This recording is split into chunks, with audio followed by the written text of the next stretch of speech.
하나님 말씀 보겠습니다. 구약성경 사무엘상 2장에 기록된 말씀.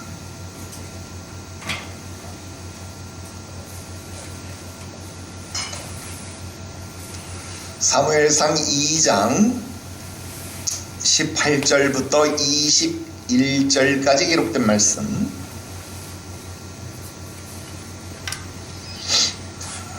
사무엘서 2장 18절부터 21절까지 기록된 말씀, 우리 함께 한 목소리로 합독합니다. 읽어요. 시작.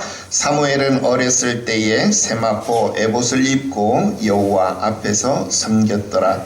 그의 어머니가 매년 드리는 제사를 드리러 그의 남편과 함께 올라갈 때마다 작은 겉옷을 지어다가 그에게 주었더니 엘리가 엘가나와 그의 아내에게 축복하여 이르되 여호와께서 이 여인으로 말미암아 내게 다른 후사를 주사 이가 여호와께 간구하여 얻어 바친 아들을 대신하게 하시기를 원하노라 하였더니 그들이 자기 집으로 돌아가매 여호와께서 한나를 돌보시사 그로 하여금 임신하여 세 아들과 두 딸을 낳게 하셨고 아이 사무엘은 여호와 앞에서 자라니라. 아멘.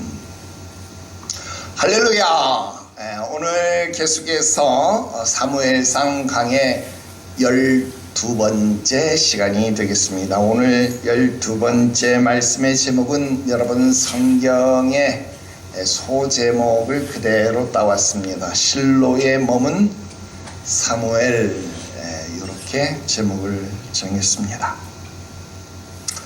지난 시간에 우리는 사무엘이 엘리의 아들들과 대비된다, 비교된다, 뭐 이런 이야기를 좀 나눴습니다. 그리고 이제 앞으로도 이 다음 시간에도 그런 내용들을 우리가 계속 공부를 해야만 합니다.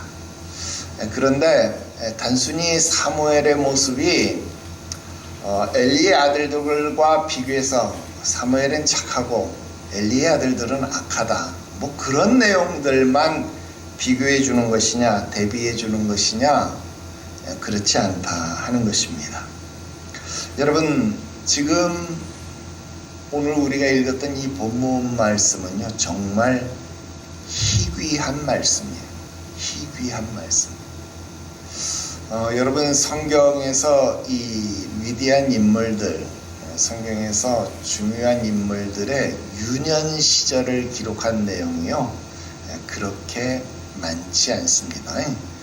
다윗 같은 인물 소년 시절 기록하고 있고, 요셉 같은 인물 소년 시절의 이야기, 이삭 같은 인물 소년 시절의 이야기를 기록하고 있지요. 그런데 사무엘 역시도 그 유년 시절의 이야기를 기록해주고 있다 하는 겁니다. 자, 그런데 성경에서 예수님도 유년 시절에 대한 이야기가 기록되어져 있습니다. 그런데 그 본문이 굉장히 짧아요. 누가복음 2장에 아주 짧은 본문을 가지고 있다라고 하는 것입니다. 그런데 오늘 우리가 읽었던 28절에서 21절까지 읽었던 본문을 읽으면 여러분 마치 예수님의 유년 시절을 보는 것 같다, 누가복음 2장을 읽는 것 같다, 그런 느낌 안 듭니까? 안 들어도 든다고 해야 돼요. 왜? 그런 느낌으로 제가 설명하고 있으니까요. 이 이야기가요, 마치 누가복음 2장에 나와 있는 예수님의 유년 시절과 굉장히 흡사하다 하는 겁니다. 자, 원래는 내가 그 다음에 엘리와 그의 아들들 그 내용까지 26절까지 쭉 이야기를 여러분들에게 하고 싶었는데 하다 보니까 너무 이야기가 많았어요. 그래서 중간에 끄는 거거든요. 공부할 내용이 굉장히 많습니다. 그러니까 일단 빨리 진행을 해보도록 하겠습니다. 그래서 오늘 두 가지밖에 말씀을 못 드릴 것 같아요. 자, 첫 번째 말씀 여러분들에게 드립니다. 사무엘의 유년 시절은요, 바로 그리스도의 유년 시절을 연상한다 하는 거예요. 즉 무형과 같다 하는 말씀입니다. 자, 먼저 18절 말씀을 보겠습니다. 자, 사무엘은 여호와 앞에서 섬기는 자다 그렇게 말합니다. 자, 특별히 이 18절 말씀 우리가 지난 시간에도 잠깐 언급을 했지만 17절 말씀 홈리와 비느하스의 이야기와 비교해 보면 여러분 어때요? 홈리와 비느하스는 제사장임에도 불구하고 여호와의 제사를 어떻게 했다? 멸시했다. 하나님 앞에 드리는 제사를 멸시했다라고 하는 말을 생각해 본다라고 하면 오늘 이 18절 말씀은 단순한 말씀이 아니다는 거예요. 홈리와 비느하스는 제사장인데도 불구하고 어떻게 했어요? 여호와 앞에 드리는 제사, 예배를 멸시했다 이 말이에요. 그런데 지금 18절은 사무엘이 언제부터? 어렸을 때부터 여호와 앞에 섬겼어요. 어떻게 섬겼어요? 뭘 입고? 세마포 에봇을 입고. 세마포 에봇을 입고. 우리가 지난 시간에 섬기다라는 이야기에 대해서 그 동사에 대해서 이야기를 했죠. 이것은 레위인의 제사장적 직분과 관련되어진 단어다. 그리고 이것은 일시적인 섬김이 아니고 종신적인 섬김에 대한 내용이다. 이런 이야기 했었습니다. 기억하죠? 자, 그런 섬김인데 오늘 그 섬김을 아주 더 구체적으로 이야기를 해주는 게 무엇으로? 세마포 에봇을 입고. 여러분 여기 에봇 그러니까 마치 대제사장들이 입는 에봇 아니요. 여러분 여기서 말하는 세마포 에봇은 보통 레위인들이라면 누구나 다 입는 그냥 하얀색 천의 에봇을 말하는 거예요. 물론 대제사장이 입는 화려한 에봇 그 위에 입는 뭐 여러 가지 판결 흉패나 뭐 이런 것들을 치장한다고 한다면 굉장히 화려해지겠지만 여러분 그런 것이 아니라 지금 사무엘이 입은 옷은 그냥 세마포 흰 옷일 뿐이다 하는 거예요. 그러나 그것을 뭐라고 불러요? 에봇이다 그렇게 불러요. 자, 사무엘은 지금 제사장은 아니에요. 제사장은 아닌데 무엇으로? 여러분 이 세마포 에봇을 입고 그러니까 예배를 돕는 자로 뭐 성당에서 신부님들 뭐 미사를 돕는 뭐 복사 뭐 이런 이야기 하잖아요. 그런 것처럼 제사장을 돕는 사환으로 그런 존재로 지금 어렸을 때부터 여호와 앞에 섬기는 자였다. 그런데 제사장인 홈리와 비느하스는 그 제사를 멸시하는 자다. 지금 18절은요 굉장히 중요한 대비를 보여주는 거예요. 제사장이 예배를 멸시하는데 어린 소녀는 예배를 돕는 그 어린 아이는 예배를 정성스럽게 하나님을 섬기는 자가 되었다. 지금 그 대비를 보여주고 있다 하는 겁니다. 자, 그런데 특별히 잘 보세요. 자, 18절 말씀해 보니까 누구 앞에서? 여호와 앞에서 그랬어요. 근데 이 18절에 보면 여호와 앞에서 그랬는데 자 21절 우리 아직 공부 안 했습니다만 21절에도 보니까 사무엘은 누구 앞에서 자랐대요? 누구 앞에서 자랐대요? 여호와 앞에서 자랐대요. 자 우리나라 말 성경 보니까 18절도 여호와 앞에서 21절도 여호와 앞에서 똑같은 단어죠. 그죠? 자, 똑같이 번역이 되어 있는데 여기서 여호와 앞에서 저기서 여호와 앞에서 이 앞에서라는 말이 달라요. 여러분 18절에 나와 있는 여호와 앞에서라고 하는 말은요 이 히브리 원어로 파님이라는 단어입니다. 파님. 이 파님이라고 하는 단어는요 얼굴 그런 뜻이에요. 그러니까 말 그대로 여호와 앞에서 그 말은 무슨 말이냐면 여호와의 얼굴 앞에서 그러니까 말 그대로 여호와의 면전에서 그런 뜻이죠. 여호와 보는 앞에서 그런 뜻이다 이 말이에요. 그런데 여러분 21절에 나와 있는 사무엘은 여호와 앞에서 자랐다라고 할 때 이 여호와 앞에서의 앞에서는요 파님이 아니라 그냥 전치사예요. 전치사인데 임이라는 전치사예요. 이 임이라는 전치사는요 영어의 with라는 전치사와 똑같아요. 누구누구와 함께 이런 뜻입니다. 누구누구 곁에 beside 이런 뜻도 돼요. 그래서 누구누구와 함께 누구누구 곁에서 이런 뜻입니다. 그럼 무슨 말이에요? 사무엘은 여호와 면전에서 하나님 앞에 예배드리고 하나님을 섬기는 사람이었을 뿐만 아니라 21절에 보면 어린아이 사무엘은 18절 보면 사무엘 어린아이 사무엘은 여호와의 면전에서 여호와의 얼굴 앞에서 여호와 앞에 예배를 드리는 아이였고 21절에 보면 아이 사무엘은 누구와 함께? 하나님과 함께 하나님 곁에서 자라났다 이런 표현입니다. 여러분 지금 우리가 사무엘서 지난 시간에 잠깐 이야기했죠. 사무엘서 사무엘서 욥기서도 마찬가지고요. 욥기서 룻기서 사사기서 이런 성경을 무슨 성경이라 그랬어요? 내러티브 이야기 형식의 성경이다 이런 이야기 있어요. 그러니까 이야기 형식의 성경이니까 이야기하는 화자 나레이터가 있죠. 이 성경을 이끌어가고 있는 말하는 사람은 지금 사무엘에 대해서 일부러 무슨 말을 쓰고 있는 거예요? 여호와의 얼굴 앞에서 예배하고 있고 여호와와 함께 자라고 있다. 함께라는 말을 지금 일부러 쓰고 있다는 거예요. 일부러 그 말을 하고 싶다라는 이야기입니다. 여러분 이게 의도적으로 밝힌 것이다라는 거예요. 여러분 그런데 이 점이요 놀랍도록 누가복음 2장과 흡사하다 하는 겁니다.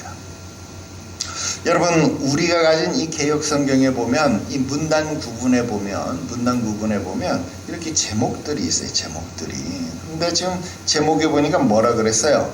실로에 머문 사무엘 그렇게 이야기를 했잖아요. 자 그런데 누가복음 2장 한번 살짝 넘어갔다 올까요? 네, 누가복음 2장 한번 펼쳐보세요.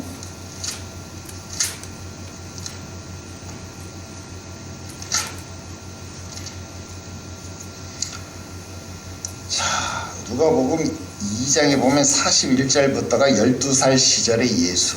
우리 근데 지난 시간에 이때 사무엘의 나이가 몇 살 정도 됐다 그랬어요? 한 12살 정도, 12살에서 15살 이런 이야기도 잠깐 했었죠. 자, 그런데 어쨌든 자 43절에 보니까 뭐라 그래요? 예수는 예루살렘에 머무셨더라. 오늘 제목이 뭐라고요? 실로에 머문 사무엘. 이거 좀 비슷하죠?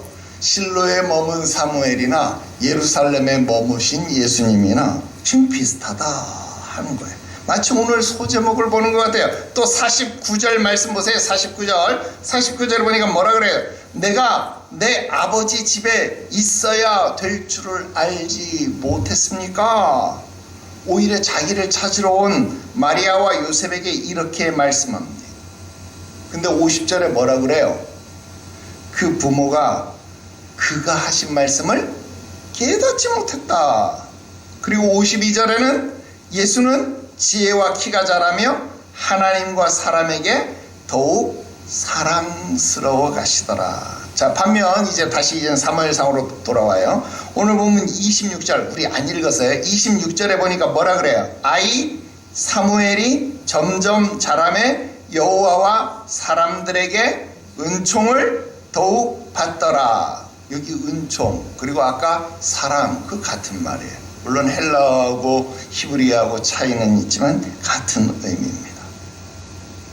그래서 누가복음 2장과 사무엘상 2장의 모습이요 놀랍도록 흡사하다는 거예요.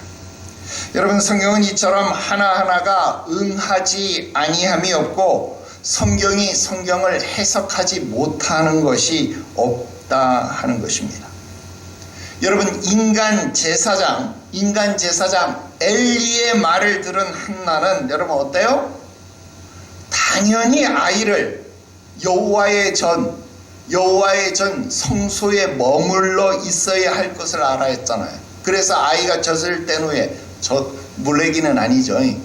젖을 떼고 어느 정도 지 앞가림하고 성소에서 일을 섬길 수 있을 만한 나이가 되었을 때에 성전에 머물게 했다 이 말이에요. 12살쯤 되었을 때 성소에서 여호와 앞에서 여호와의 얼굴 앞에서 에봇을 입고 여호와를 섬길 수 있게 만들었다. 누가? 한나가 그 일을 했어요. 누구의 말을 듣고? 인간 제사장 엘리의 말을 듣고 그 일을 깨닫고 알았다 이 말이에요.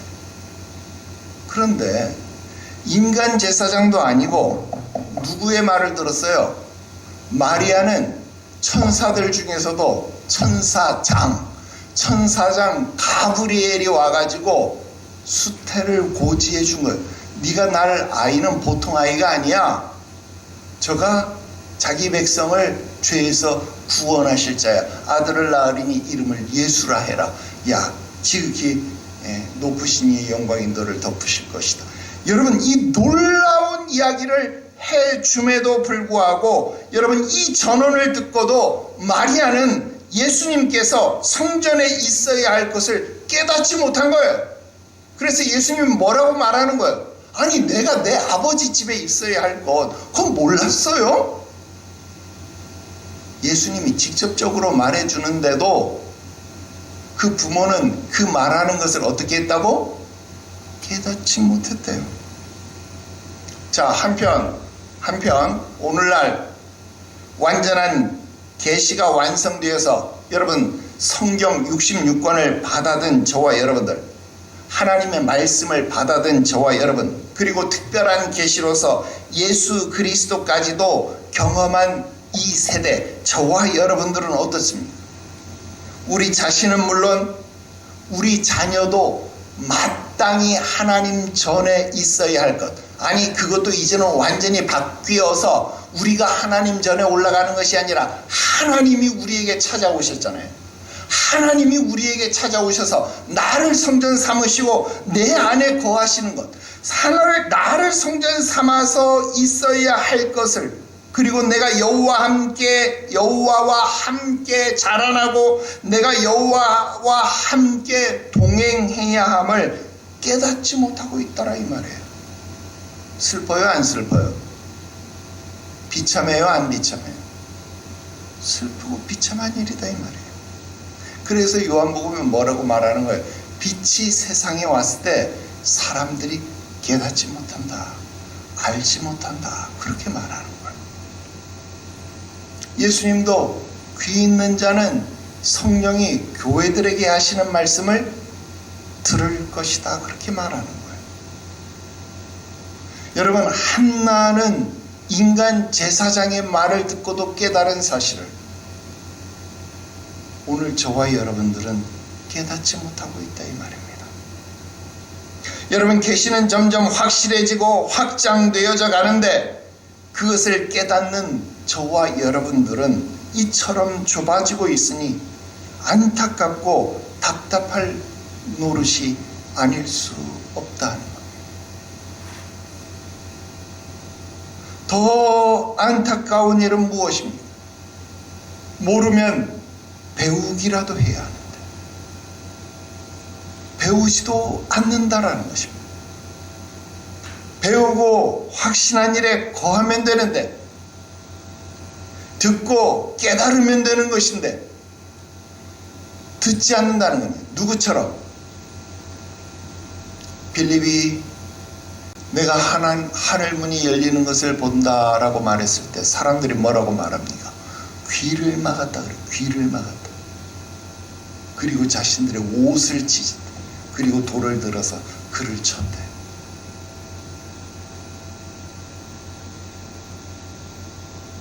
안타까운 일이지.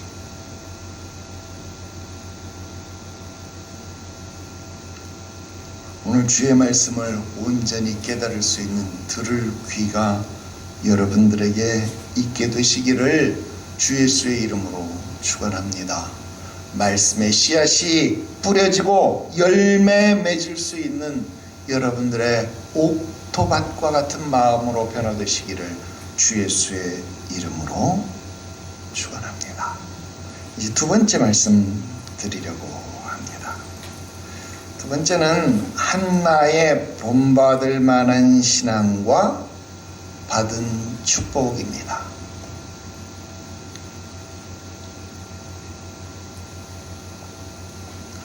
자, 19절 말씀 볼게요.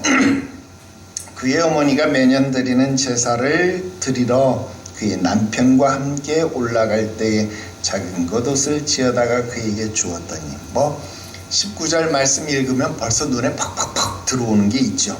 매년제를 드리러 갔다, 성소를 찾는 신앙이다, 남편과 함께, 그러니까 즉 가족과 함께 신앙생활을 한다, 이런 거 다 본받을 만한 신앙 아닙니까? 말씀드리지 않아도 이제 여러분들 정도 신앙이 연조가 되어지고 여러분들 정도 신앙생활을 했으면 이런 거 다 알아낼 수 있습니다. 그런데요, 자, 오늘 우리가 18절부터 21절까지 말씀 봤잖아요. 근데 문단 구조로 한번 보자면 문단 구조로만 보면, 자, 18절은 지금 누구에 대한 이야기예요? 사무엘에 대한 이야기 맞죠? 자, 19절 한나에 대한 이야기, 20절 엘가나 한나에 대한 이야기 맞죠? 자, 21절 한나에 대한 이야기 하다가 맨 마지막 끝에서 사무엘에 대한 이야기. 자, 그러면 시작은 사무엘, 중간은 한나, 끝은 다시 사무엘. 자, 지금 이게 이 문단이 가지고 있는 문단의 구조다라고 하는 겁니다. 그럼 무슨 말일까요? 자, 한나에 대한 위치가 무엇이냐면, 여러분, 어린 아이 사무엘이 선지자요, 사사요, 제사장이요, 여러분 이스라엘의 왕국 시대를 열어가는 개척자가 되는 그런 사무엘이 되기까지, 여호와 앞에 그런 일꾼으로 세워지기까지 그 중심에 누가 있어야 되는 거예요? 위대한 신앙, 본받을 만한 신앙의 어머니가 있어야 되는 거예요.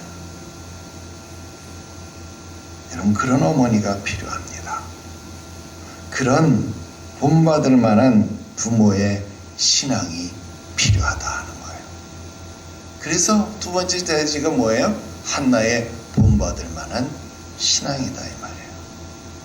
자, 어떤 신앙이길래 그게 본받을 만한 신앙이냐? 다른 것 없습니다. 19절 말씀에 보니까 뭐라 그래요? 그가 성전에 올라갈 때마다 어떻게 했대요? 작은 겉옷을 지어다가 그에게, 그가 누구예요? 사무엘이잖아요. 사무엘에게 주었다라는 겁니다. 자, 겉옷을 지어 주었대요. 뭐 또 이런 말 하면 오해를 하는 사람들, 무슨 오해를 하든지 말든지, 나는 워낙 뻔뻔하게 잘 가르치는 사람이니까 말씀드리는 거예요. 여러분, 나보고 옷 해달라는 말 절대 아닙니다. 옷 해와도 나 안 받아요. 안 입어요. 그러니까 옷 해오지 마세요. 그러니까 오해하지 말고 잘 들으세요. 여러분, 제사장이잖아요. 이제 제사장이 될 일꾼이잖아요. 그죠? 요즘으로 따지면 이 사무엘이 이제 뒤에 이제 엘리사 때도 나오지만 선지 학교를 최초로 만든 사람이 사무엘이에요. 그러니까 목회자가 될 사람, 제사장이 될 사람, 지금 어릴 때부터 신학생으로 자라나는 사람이잖아요. 여러분, 제사장의 필요는, 신학생의 필요는 하나님이 묘하게 채웁니다. 제사장의 필요는요, 당연히 성수에서 책임을 지고 감당을 하는 겁니다. 굳이 한나가 사무엘 것을 따로 지어다 줄 필요가 없어요. 하나님 앞에 드리기만 하면 돼요. 하나님 앞에 고르반하면 하나님이 알아서 고르반한 거 책임져 주십니다. 그럼에도 불구하고 한나가 어떻게 했대요? 매년 성소에 올라갈 때마다 어떻게 했다는 겁니까? 매년제 드리러 갈 때마다 그 아이가 크고 자라는 것을 생각해서 그 아이에 맞게 옷을 지어서 갖다 주었다라는 겁니다. 그 일을 감당했다 그겁니다. 자, 여기서 파생된 아름다운 교회의 전통들이 있습니다. 여러분, 이런 거 다른 데 가면 절대 안 가르쳐줘요. 나만 가르쳐줍니다. 나같이 뻔뻔한 목사만 이런 거 가르쳐줘요. 그러니까 나같이 뻔뻔한 목사 앞에 듣고 배우십시오. 여러분, 먼저 교회 예식 중에서요, 목사 안수, 장로 장립식에 여러분 성의를 차기해주는 순서 있습니다. 그죠? 아직까지 이 성의로 구분되어 남아있는 이 목사 가운, 장로 가운을 입혀주는 그런 시간이 있다 그 말입니다. 여러분, 가운을 교회가 안수받는 목사님에게, 안수받는 장로님에게 해드리는 그런 전통이 바로 이 성경에서 나오는 거예요. 그냥 해주는 거 아니라 성경에 있으니까 해주는 거예요. 아름다운 전통입니다. 이런 거 좀 본받아야 되고, 이런 거 없애는 거 아닙니다. 또 교회가 못 해주는 경우들이 있을 수 있습니다. 예를 들어 목사님들 경우가요, 대부분 못 받습니다. 왜냐하면 여러분, 물론 전도사 때부터 교회를 개척해 가지고 담임교역자가 돼서 그 교회 성도들이 축하해 주는 가운데서 강도사가 되고 목사가 돼서 목사 안수를 받는 경우도 있겠지만, 보통의 경우는 여러분 어때요? 다른 데서 부목으로 훈련 받아야 되잖아요. 그러니까 부교육자 훈련 받다가 목사가 돼서 나가는 경우들이 많기 때문에 여러분, 예나 지금이나 부교육자 앞에 예우가 잘 좋지를 못하잖아요. 그래서 여러분, 부교육자일 때 안수받는 경우가 많기 때문에 보통 목사님들 같은 경우 목사 가운 교회에서 해주는 경우가 덜어 있습니다만 잘 못해줘요. 그럴 경우 보통 누가 해주는지 압니까? 신앙 좋은 권사님들, 신앙 좋은 장로님들, 아유 전사님 제가 가운 한 벌 해드릴게요. 이렇게 해서 그거 받습니다. 나 그거 보기 좋게 여겨요. 그거 좋은 겁니다. 나도 지금 30년이 넘었잖아요. 목회 생활을 하는데 그동안 내가 이 성의를 3벌을 해 입었어요. 3벌. 한 벌은 내가 처음 목사 안수 받을 때 교회에서, 나는 전도사 때부터 담임 목회를 했기 때문에 교회에서 안수식 때 내가 목사 가운을 해줬어요. 그래서 그게 하나 있었고 그 다음 2벌은 지금 입고 있는 그 아이보리색 흰색 가운 하나, 그 다음 검정색 가운 하나, 그렇게 2벌이 있습니다. 근데 그 중에 이 흰색 가운, 아이보리색 가운은 서울 봉천동에서 목회할 때 최명단 권사님이라는 분이 해줬어요. 이름도 기억해요. 20년 전에 해준 거예요. 여러분, 검정색은요, 그 목사 안수식 때 했던 그 가운은 장례식장 가서, 우리 교회 와서 장례식장 가서 장례식 끝났는데 식사하는 거 보니까 없어졌어요. 누가 다른 교회 목사님이 가져갔는지 어쩐지 하여튼 분실했어요. 그래서 그 다음 검정 가운은 제가 직접 산 겁니다. 2-3년 정도 내가 계속 흰색 가운만 입었는데 우리 성도들이 안 물어봐. 목사님 왜 검정 가운 아니고 흰색 가운만 계속 입으세요? 없으니까 흰색 가운만 입었지. 근데 아무도 안 물어보고 안 해주길래 여러분 찔리라고 하는 말 절대 아닙니다. 안 물어보고 안 해주길래 그냥 내가 직접 샀어요. 여러분 근데 뭐 성의 같은 거 성찬식 때만 입고 이러다 보니까 여러분들이 잘 모를 수 있죠. 특별한 경우에만 입게 되다 보니까 그렇습니다. 그리고 여러분 그렇게 특별한 경우에만 입게 되다 보니까 그 해준 분이요 입을 때마다 생각이 나는 거예요. 입을 때마다 이거 최명당 권사님 해준 거지. 왜냐면 지금 나에게 남아있는 누가 해준 성의는 최명당 권사님이 유일하니까 그래서 그거 입을 때마다 권사님 잘 지내시나? 그분을 생각함이 그분을 위한 기도가 되는 거예요. 축복이 되고 감사가 되고. 여러분 이게 참 아름다운 일 아닙니까? 장로님들 교회에서 가운을 해줬다? 여러분 그 가운을 입고 성찬식에 참여할 때마다 어떤 생각을 해야 됩니까? 내가 교회에서 섬기는 자다라는 생각을 해야 되는 거예요. 그러니까 굉장히 귀한 전통이 되어야 합니다.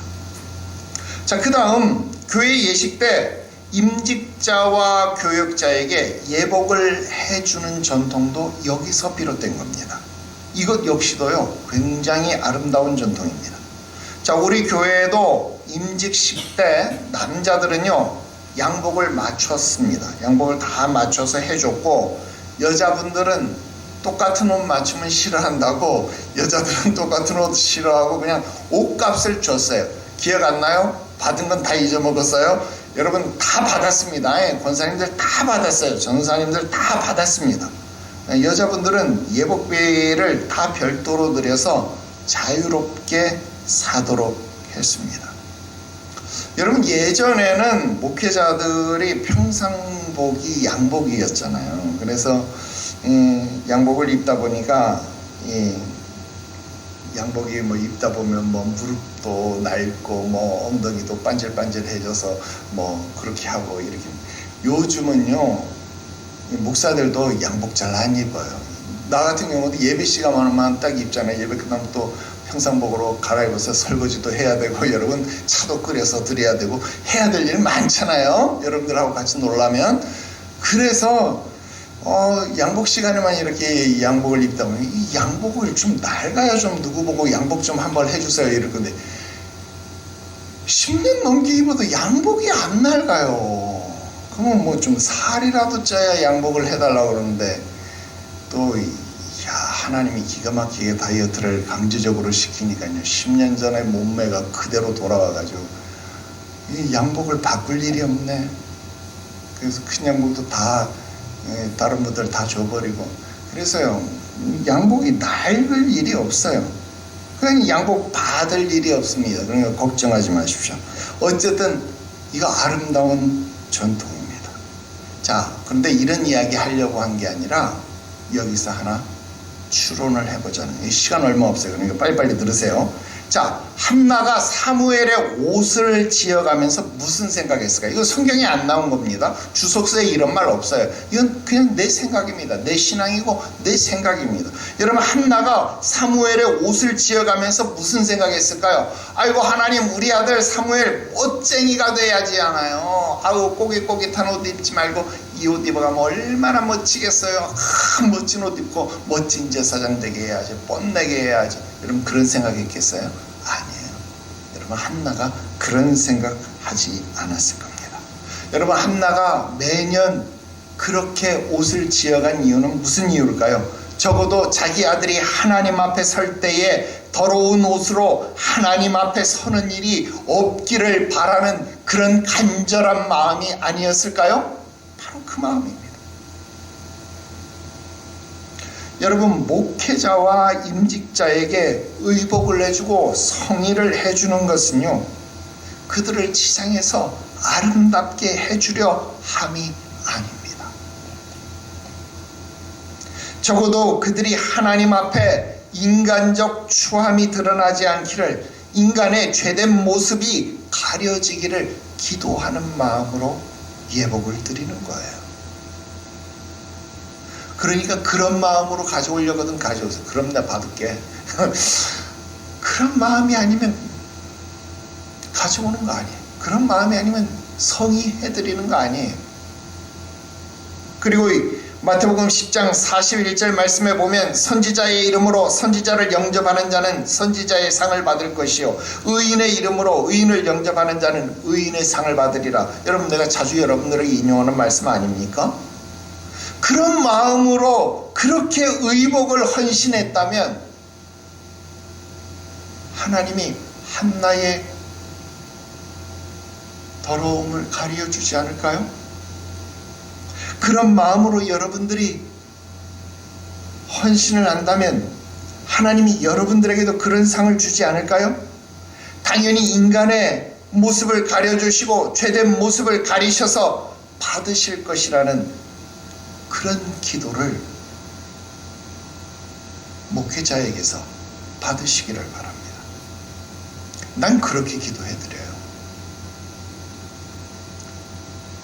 일기 권사님 중에 한 분이 교회 10년 동안 정수기 요금 낸 거 압니까? 이거 내가 한번 간증해 드렸는데, 나중에 그분이 교회 떠나게 되면서 교회 정수기 명의가 그분 명의로 돼 있었는데 그 명의를 교회 명의로 옮겨야 되는 거예요. 그래서 내가 그걸 한 거예요. 10년 동안 그분이 정수기 요금을 냈다는 거를. 내가 부임하기 전 6년, 내가 부임한 후에 4년. 그 어쨌든 10년 동안 그걸 낸 거예요. 내가 그 후에야 그걸 알았어요. 그래서 내가 비록 떠나가는 상황이지만 내가 그때 그랬어요. 내가 앞으로 10년 동안 권사님 가정에 교회 정수기 비용을 냈으니까 가정에 생수의 강 같은 은혜가 있게 해달라고 기도하겠다. 여러분, 지금도요, 교회 정수기 한 달에 얼마 이렇게 딱딱딱딱 통장에 찍기 전에 그거 볼 때마다 내가 그 기도합니다. 이제 3년 더 기도하면 딱 10년 돼요. 그동안 7년 내가 기도했습니다. 나는 원래 4년만 기도하면 되는데 3년, 그 6년은 일기 목사님 앞에 기도 받은, 난 근데 어쨌든 내가 10년 약속을 했으니까 난 지난 7년을 기도했다 이 말이에요. 그럼 앞으로 3년만 더 기도해드리면 난 기도 빚을 다 갚는 거예요, 그분 앞에. 어쨌든 10년 동안 내가 기도해드리겠다 그랬기 때문에 10년 동안은 매달 25일 정수기 결제되는 날마다 내가 그거 위해서 기도할 거라 이 말이에요. 그렇게 기도해야 됩니다. 여러분, 여기 시간 없으니까 빨리 보세요. 20절. 엘리가 엘가나와 그의 아내에게 축복하여 이르되 여호와께서 이 여인으로 말미암아 내게 다른 후사를 주사 이가 여호와께 간구하여 얻어 바친 아들을 대신하게 하시기를 원하노라. 이랬죠. 그가 바쳤기 때문에 하나님, 이 가정에 다른 후사를 주세요. 엘리가 지금 이렇게 기도한 거예요. 이거 어디서 많이 들은 기도 아니에요? 어디서 들었어요? 나 앞에 들었잖아. 나 앞에. 여러분들 주방에 가서 설거지 할 때마다 내가 맨날 기둥에 기대가지고 뭐라고 기도해요? 하나님, 저 사람 설거지 하고 있네요. 하나님, 저 집에 설거지 좀 해주세요. 내가 맨날 그 기도했다고 얘기했어요? 안 했어요? 나 성경에 나온 대로 기도한 거예요. 엘리 제사장 기도한 대로 그렇게 기도한 거예요. 난 여러분들 하는 거 하나하나 보면 그렇게 기도해요. 또 그렇게 기도해야만 될 것 같은 아주 묘한 의무감이 막 여기 들어.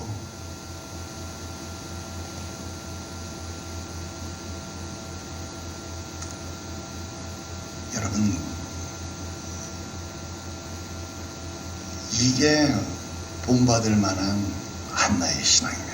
시간 없으니까 빨리 이제 금방 끝납니다.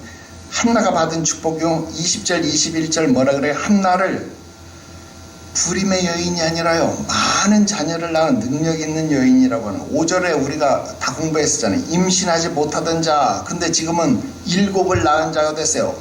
무슨 변화가 있어요? 그 사이에 무슨 변화가 있는 거예요? 임신하지 못하던 자가 7을 낳은 자가 됐어요. 어떤 변화가 있습니까? 자, 하나님이 역사하셨다. 하나님이 태의 문을 여셨다. 그거 우리 알고 있죠? 자, 그 알고 있는 거 물론 하나님 영광 받으세요. 자, 우리 이거 떼놓고 그 다음 뭐가 있었어요? 주의 종의 기원이 있었습니다. 주의 종의 축복이 있었다 이 말이에요. 자, 처음 사무엘을 낳았을 때도 누가 축복을 해줬어요? 엘리가, 야, 여호와께서 네 소원 들어주시기를 원한다 그랬잖아요. 근데 지금 사무엘을 낳은 후에 6을 더 낳았다 이 말이에요. 근데 그때도 무슨 일이 일어나는 거예요? 주의 종이 지금 똑같은 축복을 해주는 거예요. 하나님, 이 집에 하나님 앞에 바친 아들을 대신해서 또 후사를 좀 주세요. 그랬더니 몇을 낳은 거예요? 아들 3과 딸 2를 더 낳은 거예요. 아, 몇이에요? 5. 그래서 여러분 6. 그래서 이 집이 6을 낳은 거예요. 7을 낳은 거 된 거예요. 여러분, 처음이나 나중이나 같은 주의 종, 똑같은 주의 종이. 무슨 말입니까? 엘리가 똑같았다. 지금 그만하고 싶은 게 아니에요. 처음에 엘리가 어떤 엘리였어요? 영적 분별력이 없는 그런 엘리였잖아요. 영적 분별력이 없어서 한나를 기도하는지 술에 취해 있는지 모르는 제사장. 그래서 그때 뭐라고요? 벨리알의 딸로 취급하지 마소서. 한나가 벨리알의 딸인지 아닌지, 무가치한 자의 딸인지 아닌지를 분간할 수 없는 그런 영적 권위가 없는 제사장이었잖아요. 그런데 그 제사장의 말을 듣고 가서 근심하는 빛이 없는 그 여인의 신앙. 그 다음 지금 또 뭐라 그래요? 이 제사장이 이렇게 기도해 줬어요. 그랬더니 뭐라 그래요? 20절 끝에 봐요. 맨 마지막에 보니까 자기 집으로 돌아가매. 요 사이에 이 다음에 근심하는 빛이 없고 가서 먹었다 이런 말도 없지만 그 다음에 또 둘이 동침했다 이 말도 앞에는 있었는데 뒤에는 없지만 그런 말들은 그냥 생략된 거지만 다 있잖아요. 똑같은 일들이 벌어진 거예요. 그랬더니 이제 자식이 6명이나 더 낳은 거예요. 그런데 지금의 제사장 어때요? 지금의 제사장 역시 자기 자식이 벨리알의 아들들인지 아닌지 그것도 분간 못하는, 그때도 영적 분별력이 없었고 지금도 영적 분별력이 없는 똑같은 제사장이다 이 말이에요. 그럼에도 불구하고 무슨 말이에요? 한나는 동일하게 주의 종의 말씀하심을 순종하고 집으로 돌아가는 신앙, 근심하지 않는 그런 신앙을 가졌다 이 말입니다. 그래서 주의 종의 축복이 중요하다 이 말입니다. 여러분, 주의 종이 잘나서 복을 받는 것이 결코 아니라 하나님이 이걸 질서로 세우셨다 그 말입니다.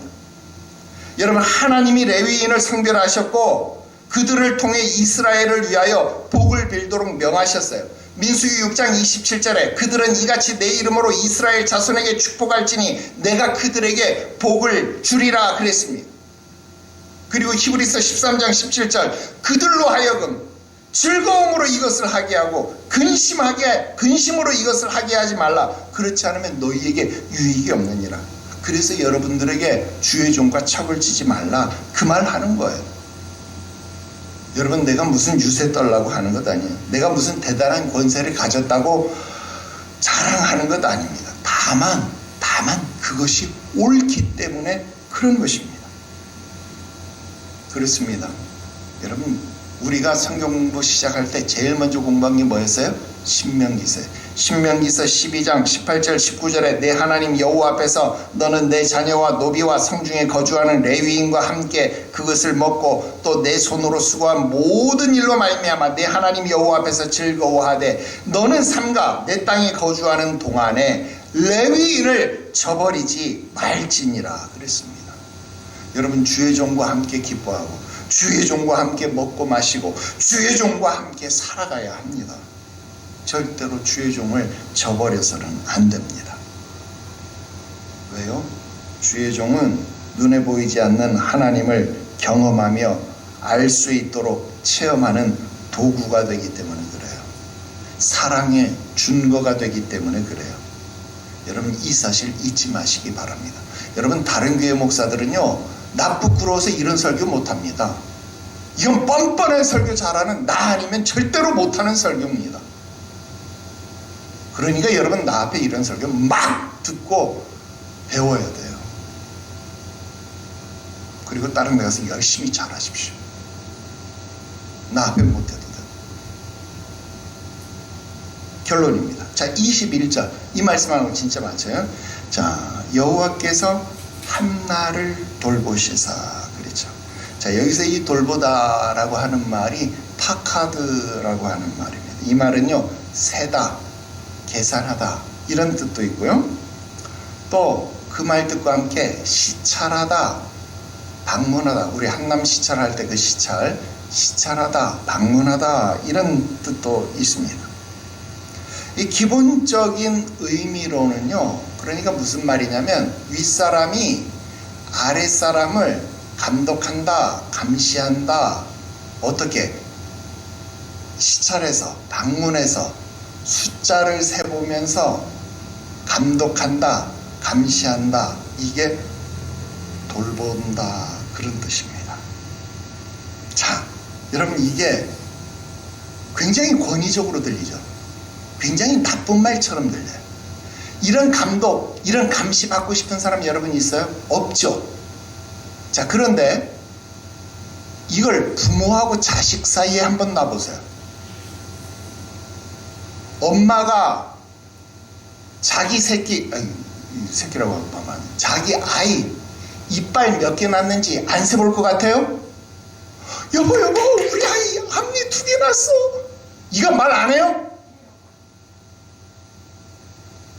부모라면요, 사랑이 있는 부모라면요, 이빨 셉니다.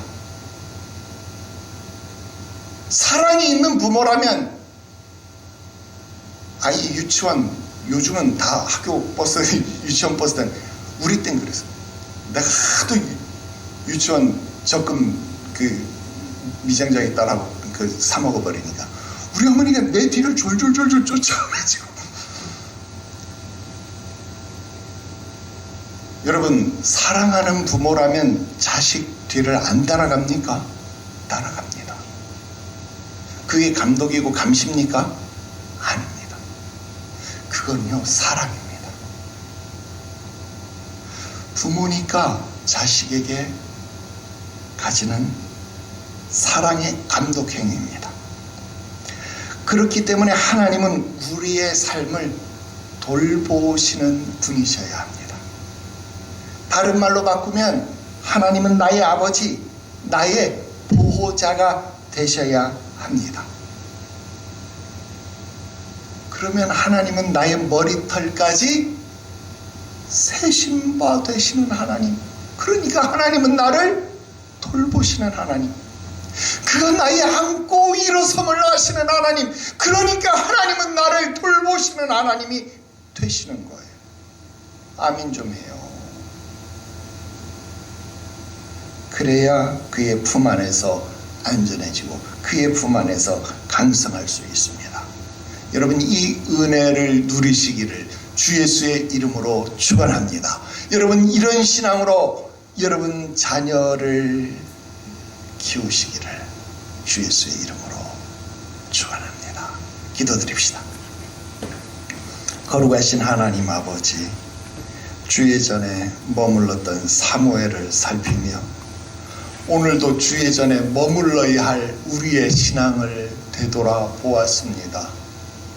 주의 간섭하심이 싫다고 주의 품을 떠나기를 원했던 요나처럼 주의 뜻과 정반대의 방향을 향하여 달려갔던 우리를 품에 안으시고 고래를 통하여서라도 다시 원래의 방향으로 돌려놓으시는 하나님의 사랑을 깨닫사오니 주여 우리를 돌보시는 아버지가 되시옵소서. 그 사랑에 감격하는 우리가 되게 하여 주시옵소서. 오늘도 내 삶에 깊숙이 개입하셔서 우리를 이끌어 가시는 하나님을 알게 하시고 찾게 하시고 만나게 하시옵소서. 거룩하신 예수님의 이름으로 기도드리옵나이다. 아멘.